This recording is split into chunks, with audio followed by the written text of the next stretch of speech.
Hoje é a festa do batismo do Senhor. Com esta festa encerra-se o tempo santo do Natal. Vocês se lembrem que o Natal celebra, eu já expliquei, o Natal celebra não somente o nascimento de Jesus, é muito mais.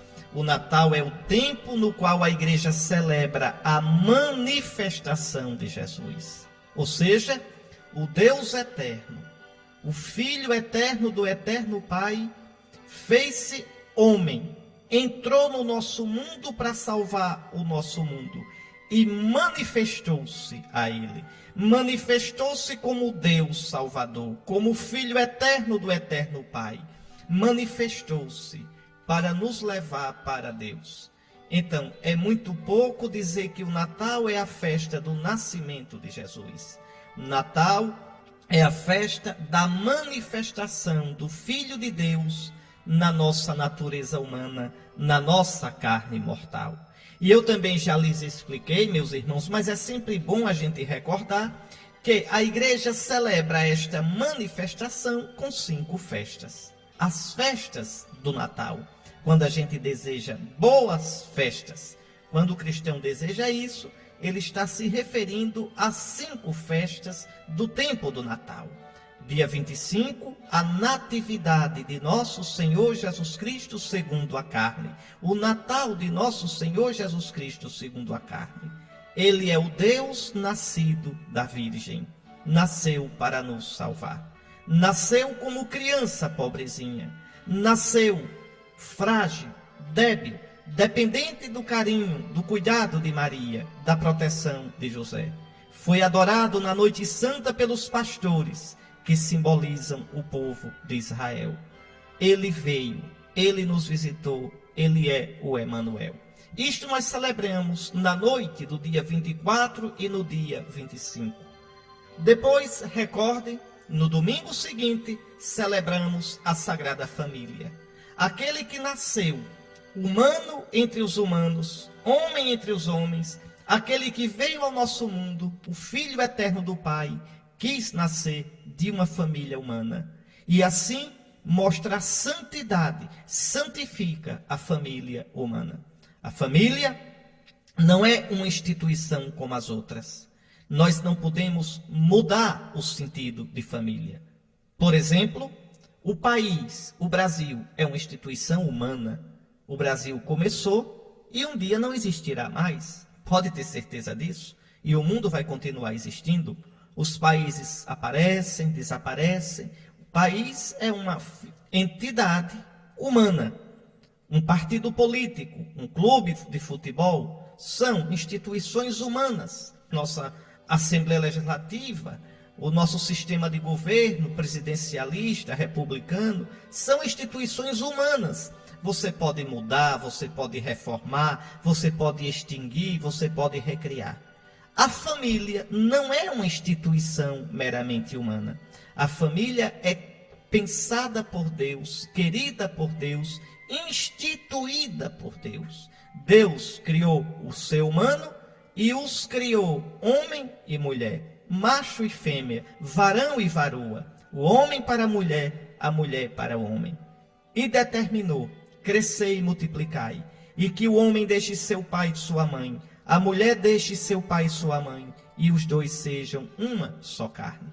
Então, a família é sagrada. O nosso bendito e santíssimo Salvador Jesus Cristo, nascendo da família, santificou a família.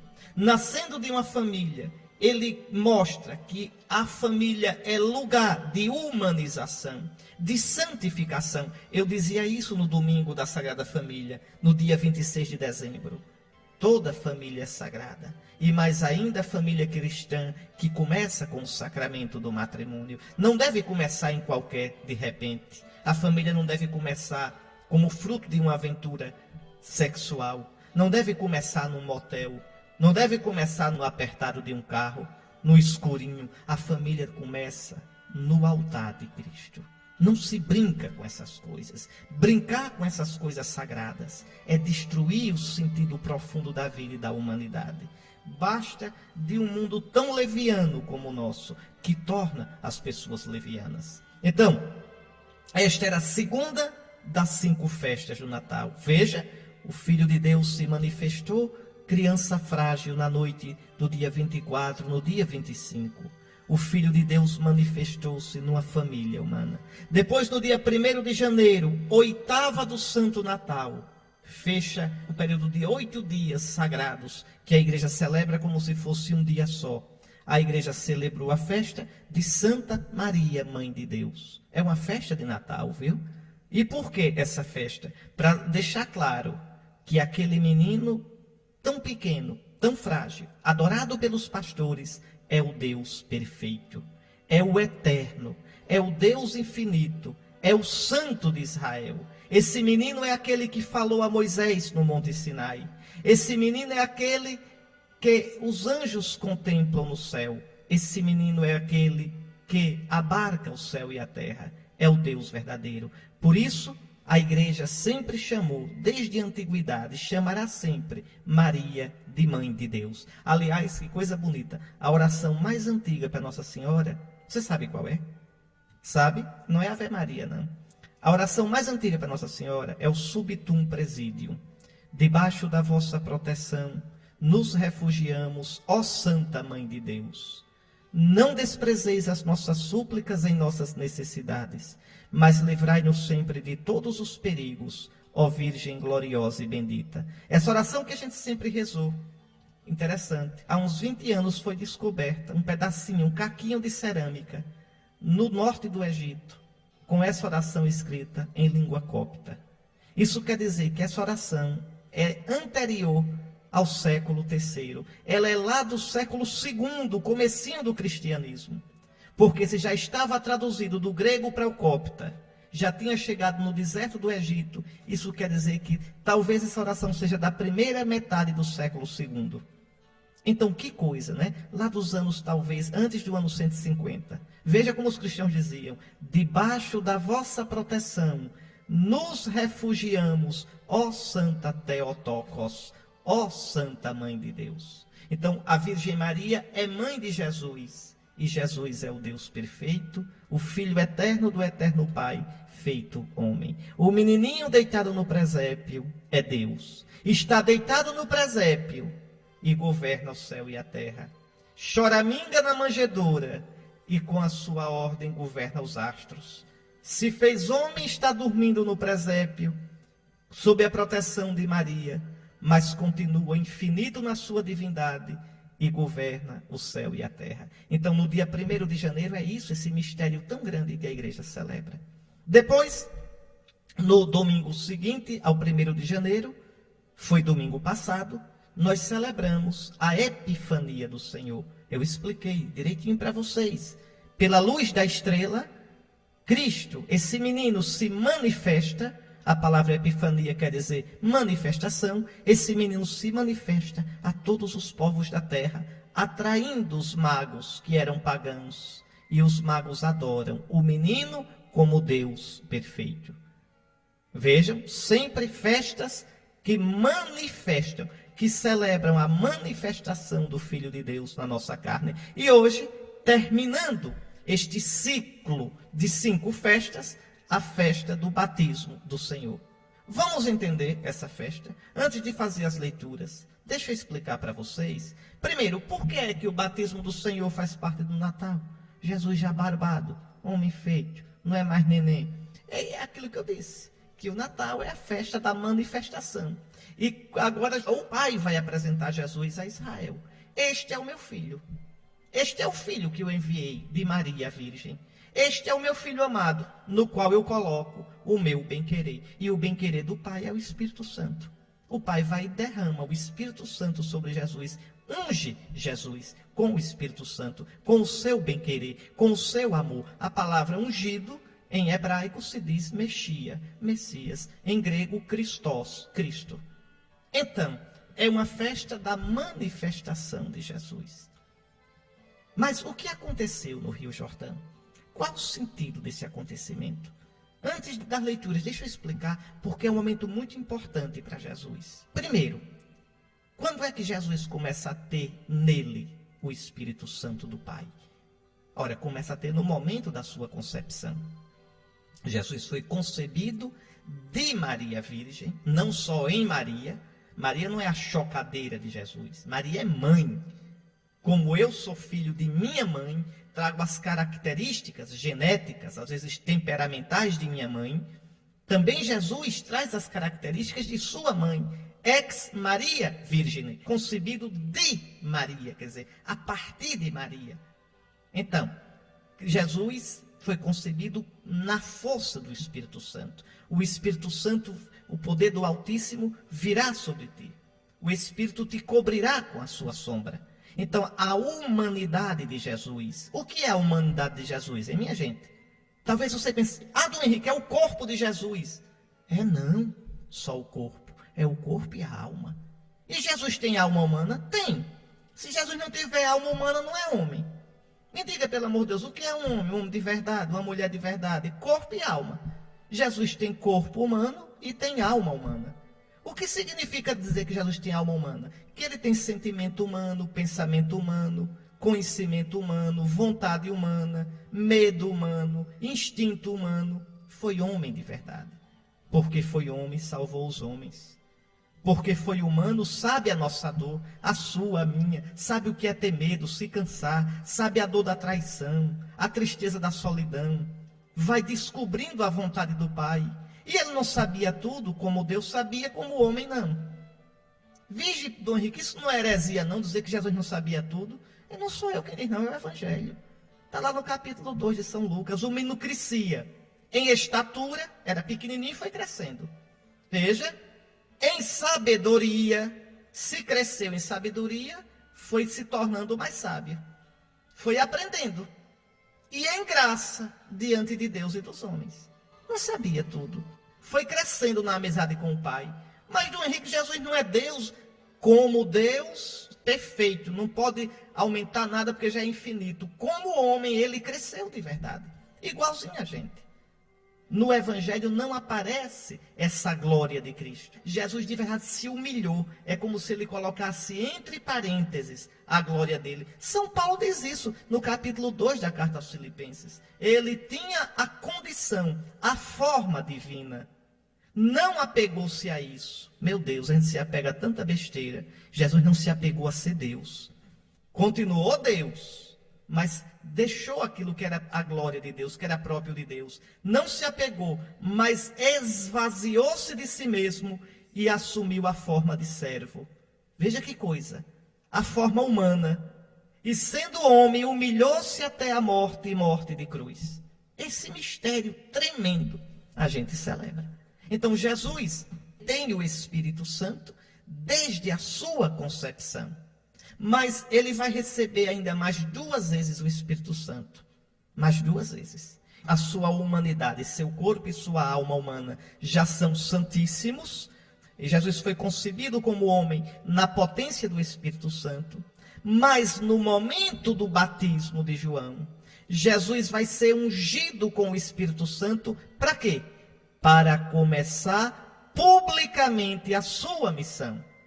Me responda, vá. Me diga, quando é que Jesus começou a missão dele? Adivinhe, vamos lá. Foi no batismo? Foi não. Foi quando foi encontrado no templo? Foi não. Foi quando ressuscitou? Foi não. Quando foi? Quando se fez homem no ventre da Virgem Maria. Ali ele começa a salvar a humanidade. Antes de nascer. Ao se encarnar, ele começa a viver o que todo homem vive. 9 meses no ventre materno. Ele vai santificando o humano. Veja, começa a carreira humana dele.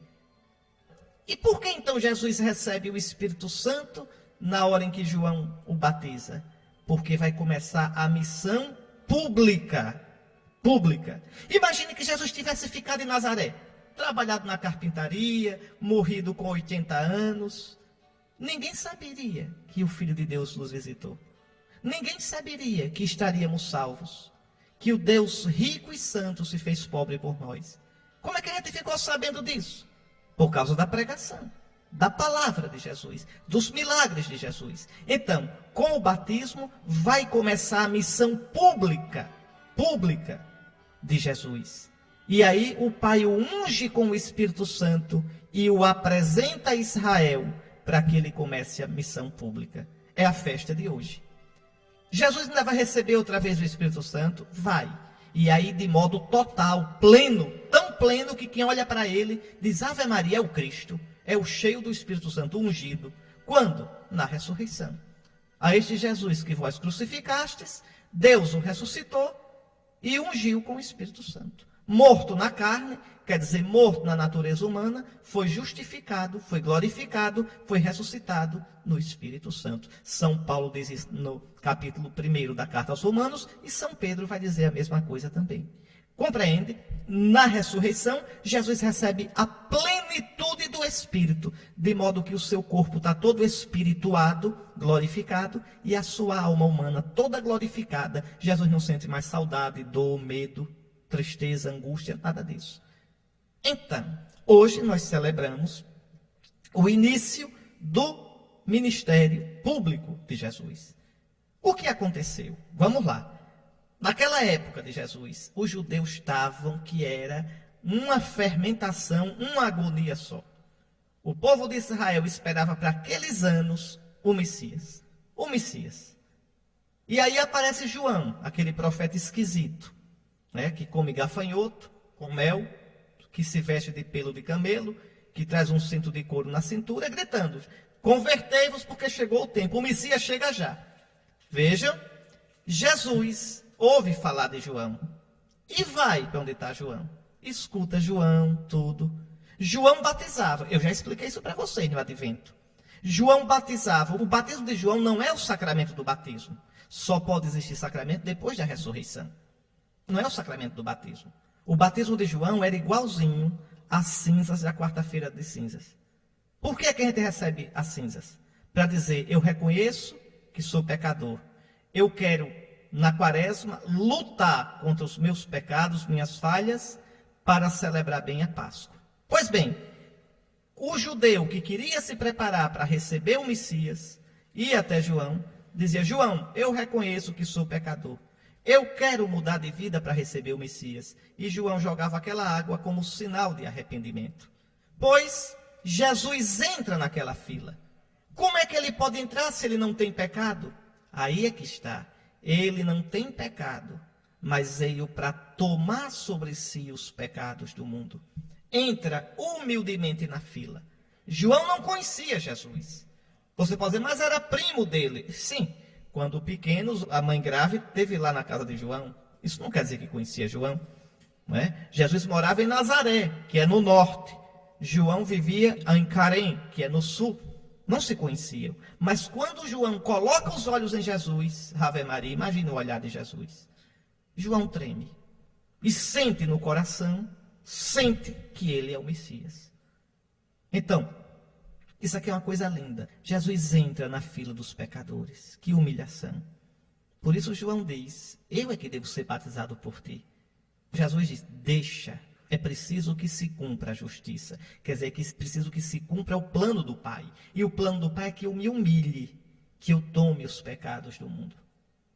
Então, no batismo de Jesus, Jesus vai começar a missão dele. João o aponta, o reconhece. Interessante a palavra que João diz: este é o Cordeiro de Deus que tira o pecado do mundo. Aqui a gente não tem como traduzir direito o que João disse, porque João usou uma palavra que não tem em português. João disse: este é o Thalia de Deus que tira o pecado do mundo. Thalia em aramaico quer dizer cordeiro e servo. A gente traduz por cordeiro, porque não dá para traduzir as duas coisas, tem que escolher uma palavra. Veja, Jesus é o cordeiro que vai ser sacrificado pelos pecados de Israel, como o cordeiro que era sacrificado no templo, e é o servo sofredor que Isaías anunciou. Na Semana Santa a gente escutou, eu comentei com vocês, os 4 cânticos do servo sofredor. Ele tomou sobre si as nossas culpas, o castigo que nos dá a paz caiu sobre ele. Veja, Jesus está na fila dos pecadores, sem ter pecado, porque ele veio para, na cruz, levar os pecados do mundo. Aí João diz: este é o Thalia de Deus, é o cordeiro que vai ser imolado, manso, sem defeito. Este é o servo sofredor. Está vendo como é bonito? E naquela hora, o Pai unge Jesus com o Espírito Santo e apresenta Jesus. Este é o meu filho amado, no qual eu coloco o meu bem-querer. Essa palavra para Jesus deve ter dado uma revolução tão grande na cabeça dele. Por quê? Porque o Pai aqui está citando Isaías 42, 1. Olhem na sua Bíblia depois. Olha aí o que tem em Isaías 42, 1. Eis o meu servo que eu escolhi, o meu eleito no qual eu tenho prazer. Coloquei sobre ele o meu espírito. Essa frase é a primeira frase do primeiro dos 4 cânticos do servo sofredor. Então o Pai está dizendo, Jesus, tu és o meu servo, tu vais sofrer. Jesus quer saber qual é o teu caminho? Leia os 4 cantos do servo sofredor. Então o Pai diz, olha, este é o meu filho, é mais do que servo, no qual eu coloco o meu bem-querer, pus sobre ele o meu espírito. Jesus é o Messias, sim, mas o Messias servo, o Messias manso, o Messias cordeiro que tira o pecado do mundo. Quanta coisa, hein, na festa de hoje, quanta coisa. Deixa eu só dizer mais uma coisinha, tá certo? Observe, vamos lá. Jesus mergulha na água, João mergulha, Jesus sai da água. E o Espírito Santo paira sobre ele em forma de pomba. Eu já falei isso aqui uma vez. Vamos ver se você tem memória boa. Olha, o Espírito Santo na Bíblia nunca aparece com um significado por uma coisa que tem forma, formato. Quais são os símbolos do Espírito? Vento, vento não tem formato. Água, água não tem formato. Fogo, fogo não tem formato. O que mais? Perfume, perfume não tem formato. Óleo, óleo não tem formato. E por que aqui aparece como uma pomba? Só aqui aparece. Só aqui. Não tem outro lugar na Bíblia. Não tem. Pode procurar. Em Pentecostes, línguas de fogo. Nuvem, a Shekinah, nuvem. Mas nunca como alguma coisa que tem formato. E por que aqui aparece? Jesus está saindo da água e aparece uma pomba. Onde é na Bíblia que tem água e pombo junto? No dilúvio. No dilúvio. No dilúvio, Deus lavou a criação. Vai surgir uma criação nova. Está vendo? Noé solta uma pomba e a pomba volta com o que no bico? Um ramo de oliveira. A oliveira faz o quê? O óleo, que é símbolo do Espírito Santo. O óleo que não tem formato. Aquela pomba que paira no batismo sobre Jesus é para lembrar isso. Jesus é o começo de uma humanidade nova. O verdadeiro dilúvio é agora. Deus vai lavar a humanidade. Eis o Cordeiro de Deus que tira o pecado do mundo. Mas não vai lavar com água, vai lavar com fogo. O fogo do Espírito Santo.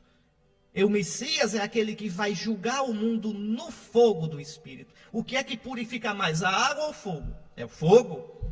Agora sim, o mundo vai ser de verdade purificado.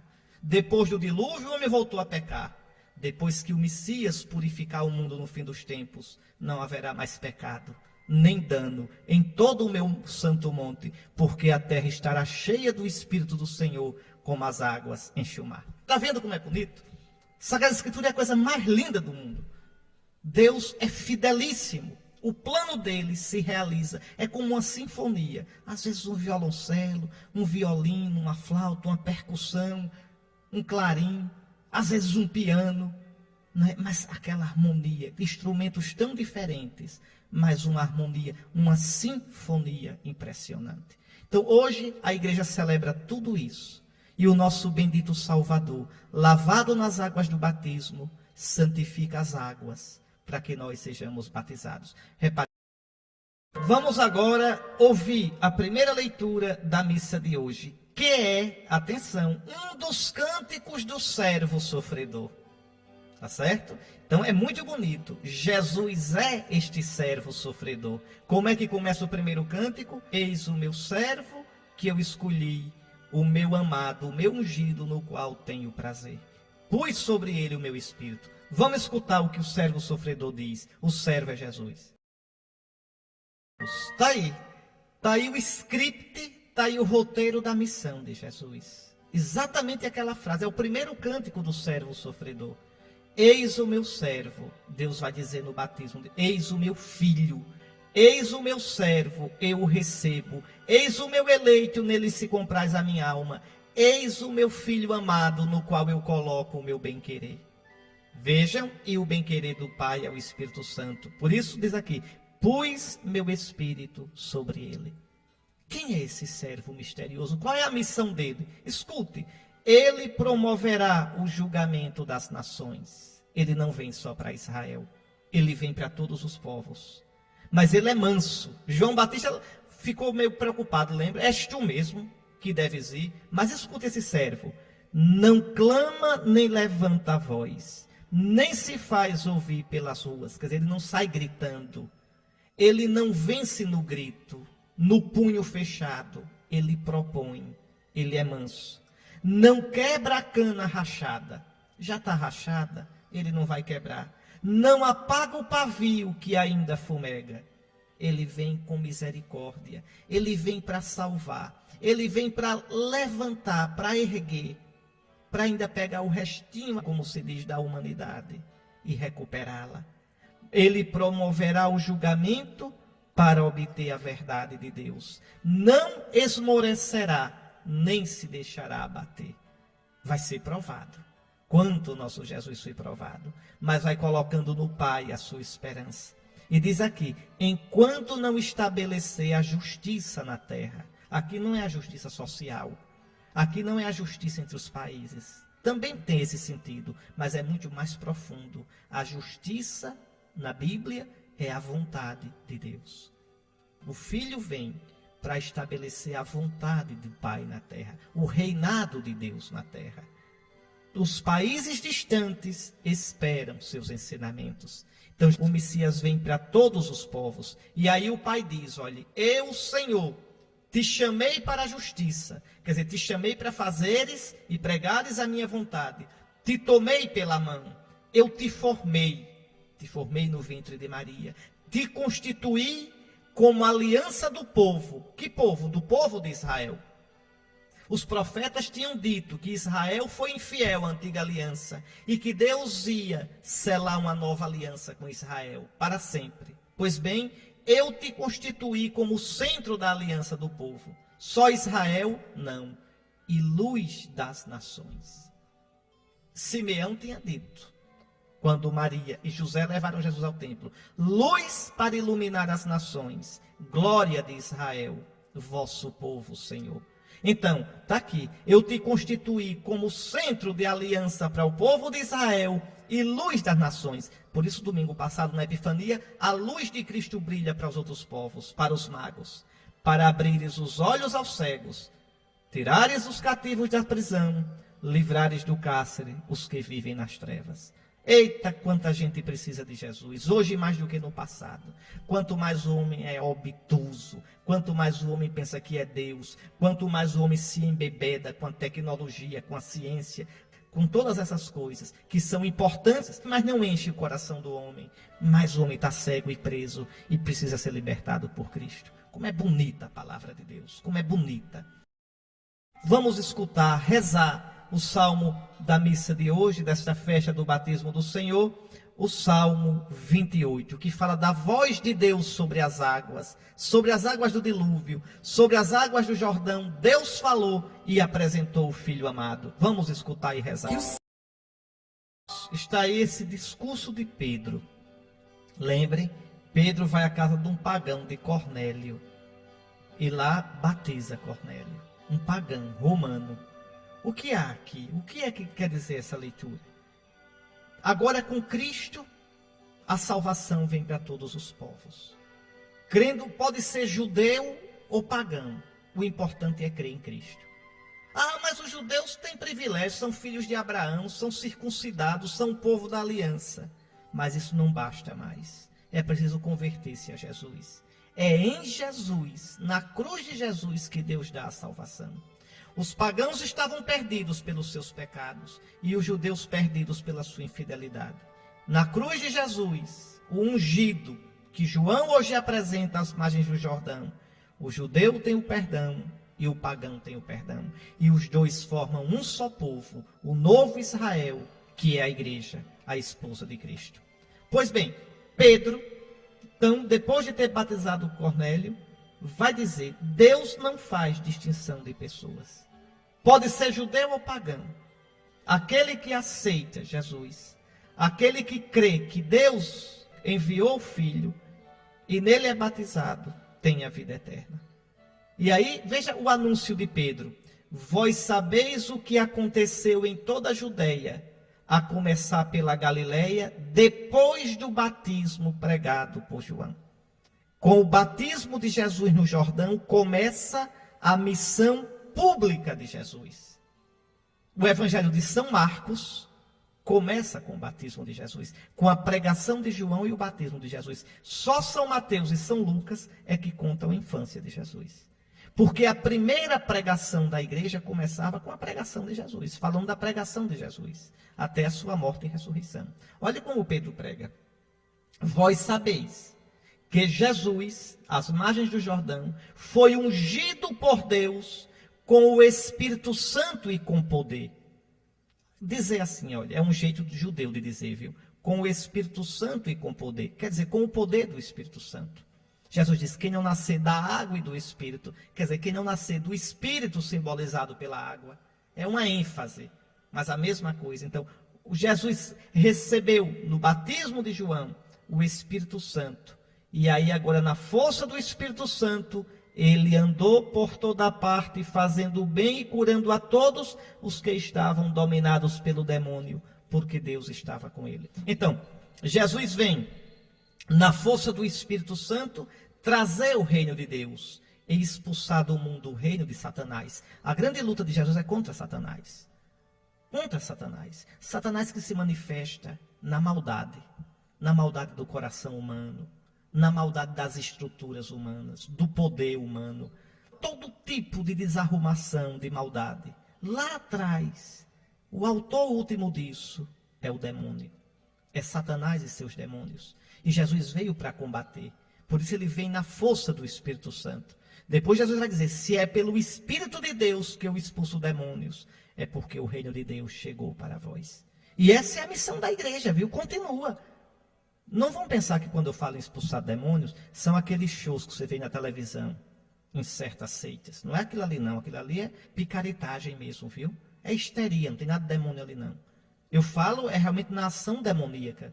A ação demoníaca pode se dar na tentação, a ação diabólica pode se dar na obsessão. O que é obsessão? É quando o diabo embaralha os pensamentos da pessoa, coloca ideias obsessivas na pessoa, pode provocar doenças na pessoa. Há doenças naturais e há doenças provocadas pelo maligno.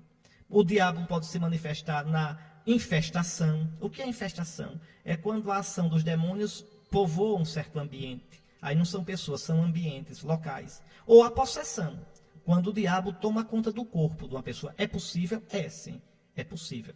É comum? Não muito. É mais raro, mas é possível.